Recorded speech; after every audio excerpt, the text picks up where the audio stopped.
بسم اللہ الرحمن الرحیم۔ ایک رات میں نے اپنی خالہ میمونہ بنت الحارث رضی اللہ عنہا زوجہ نبی کریم صلی اللہ علیہ وسلم کے پاس گزاری، اور نبی اکرم صلی اللہ علیہ وسلم اس دن ان کی رات میں انہی کے گھر تھے۔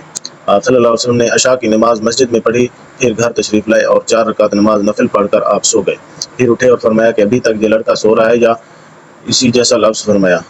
پھر آپ نماز پڑھنے کھڑے ہو گئے اور میں بھی وضو کر کے آپ کے بائیں جانب کھڑا ہو گیا، تو آپ صلی اللہ علیہ وسلم نے مجھے دائیں جانب کھڑا کر لیا۔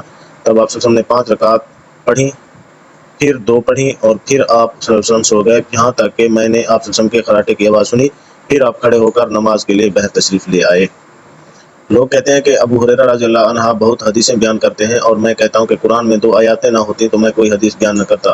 پھر یہ آیات پڑھی جس کا ترجمہ یہ ہے کہ جو لوگ اللہ کی نازل کی ہوئی دلیلوں اور آیاتوں کو چھپاتے ہیں، آخر آیات رحیم تک۔ واقعہ یہ ہے کہ ہمارے مہاجرین بھائی تو بازار کی خرید و فروخت میں لگے رہتے تھے، اور انصار بھائی اپنی جائیدادوں میں مشغول رہتے تھے، اور ابو ہریرہ رسول اللہ صلی اللہ علیہ وسلم کے ساتھ جی بھر کر رہتا، تاکہ آپ کی رفاقت میں شکم پری سے بھی بے فکری رہے، اور ان مجلسوں میں حاضر رہتا جن مجلسوں میں دوسرے حاضر نہ ہوتے، اور وہ باتیں محفوظ رکھتا جو دوسرے محفوظ نہیں رکھ سکتے تھے۔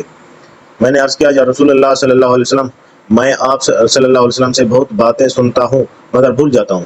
آپ صلی اللہ علیہ وسلم نے فرمایا، اپنی چادر پھیلاؤ۔ میں نے اپنی چادر پھیلائی، آپ صلی اللہ علیہ وسلم نے اپنے دونوں ہاتھوں کی جلو بنائی اور اب میری چادر میں ڈال دی۔ فرمایا کہ چادر کو لپیٹ لو۔ میں نے چادر کو اپنے بدن پر لپیٹا، پھر اس کے بعد میں کوئی چیز نہیں بھولا۔ ہم سے ابراہیم بن المنذر نے بیان کیا، ان سے ابن ابی فدیق نے اسی طرح بیان کیا کہ یوں فرمایا کہ اپنے ہاتھ سے ایک چلو اس چادر میں ڈال دی۔